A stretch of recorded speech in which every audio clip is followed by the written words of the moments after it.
আসসালামু আলাইকুম। রুকসানার রান্নার গল্পে সবাইকে স্বাগত। আটা ছাড়াও যে তেলের পিঠা ফোলানো যায় তা এই ভিডিওটি না দেখলে বুঝতেই পারবেন না। আজ আমি তৈরি করে দেখাবো গ্রাম বাংলার ঐতিহ্যবাহী লাল চালের ফুলকো ফুলকো তেলের পিঠা। রেসিপিটি না টেনে শেষ পর্যন্ত দেখার অনুরোধ রইল। এখানে আমি লাল চাল নিয়েছি, দেশি লাল চাল। আমি হাতে বানিয়ে নিয়েছি দেশে থেকে। আসার সময় কোরবানি ঈদে গিয়েছিলাম বেড়াতে। এই চালের পিঠা কিন্তু খেতে অসাধারণ হয়। এখানে হাফ কেজির একটু বেশি নিয়েছি আমি। এখন পর্যাপ্ত পানি দিয়ে ভিজিয়ে রাখবো 10 মিনিটের মতো। দেখুন, এই ধানগুলো কিন্তু কালো কালো হয়ে থাকে। এই যে একটা দেখাচ্ছি আমি। বিশেষ করে এই ধানের পিঠা মানে চিতই পিঠা খেতে অসাধারণ লাগে, মিষ্টি মিষ্টি লাগে, সুদাই খাওয়া যায়। আপনারা যদি চিতই পিঠার ভিডিও দেখতে চান আমাকে কমেন্ট করে জানাবেন। এই যে দেখুন, ধুয়ে পরিষ্কার করে নিয়ে আসলাম।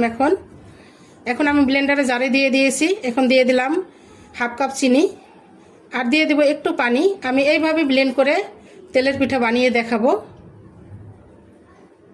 এই যে দেখুন, হয়ে গেছে আমার ব্লেন্ড করা। এখন দিয়ে দিলাম স্বাদ মতো একটু লবণ, আর দিয়ে দেবো আরও হাফ কাপ চিনি। মিষ্টিটা অবশ্যই চেক করে যার যার স্বাদ মতো দিবেন। এখন আমি ভালো করে গুলিয়ে নিব। তবে আমার মনে হয় এইভাবে পানি দিয়ে ব্লেন্ড করলে ব্যাটারটা আঠালো হয়, তেলের পিঠার জন্য বেশি ভালো হয়। আমি কিন্তু এখানে কোনো রকমের আটা ব্যবহার করিনি, আটা ছাড়াই তেলের পিঠা বানিয়ে দেখাবো আজকে।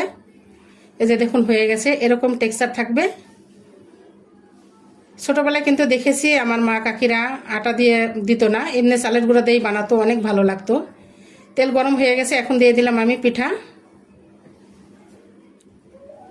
দেখুন কি সুন্দরভাবে ফুলে উঠবে। আমি চিনি আর চাল ছাড়া, পানি ছাড়া আর কোনো কিছুই ব্যবহার করিনি। আর দিয়েছি স্বাদ মতো লবণ। এই যে দেখুন কিভাবে ফুলে উঠেছে, একদম টইটম্বর হয়ে গেছে, একটু বাকি নেই ফুলা। দেখেই ভালো লাগে, মানে প্রাণটা জুড়িয়ে যায় পিঠা ফুলা দেখলে। আমার বাচ্চারা তো গরম গরমই খেয়ে ফেলছে অর্ধেক, মানে চুলা থেকে নামাতে নামাতেই ওরা শেষ করে ফেলছে, বলছে এত মজা হয়েছে। এখনও যারা আমার চ্যানেলে নতুন আছেন সবাই সাবস্ক্রাইব করে বেল আইকনটি বাজিয়ে রাখবেন, আর বেশি বেশি শেয়ার করে দিবেন। এভাবে আমি পর্যায়ক্রমে সব পিঠাগুলো ভেজে নেব। এই যে হয়ে গেছে। খেতে কিন্তু দারুণ হবে, উপরে একটু ক্রিস্পি এবং ভিতরে নরম, ভালো লাগে খেতে। এখন আমি এভাবে সব পিঠাগুলো ভেজে নেব। আরেকটা দেখাচ্ছি, দেখুন সঙ্গে সঙ্গে কিভাবে ফুলে উঠছে। এই যে দেখুন কি সুন্দর হয়েছে।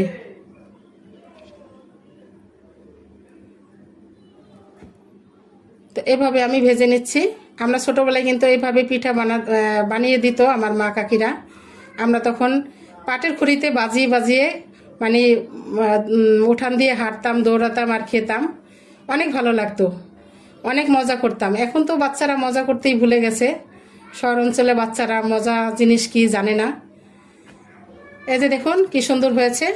এভাবে আমি সবগুলো ভেজে নিচ্ছি পর্যায়ক্রমে। এই যে হয়ে গেছে, দেখুন কি সুন্দর ফুলকো ফুলকো দেশি লাল চালের তেলের পিঠা। তো সবাই ভালো থাকবেন। আজ এই পর্যন্তই। আল্লাহ হাফেজ।